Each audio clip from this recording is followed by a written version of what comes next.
G4 టీవీకి స్వాగతం.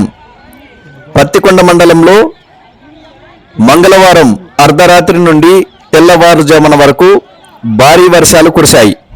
ఈ వర్షానికి పలు గ్రామాల్లో భారీ వర్షపు నీరు పలు ఇళ్లలోకి చొరబడ్డాయి.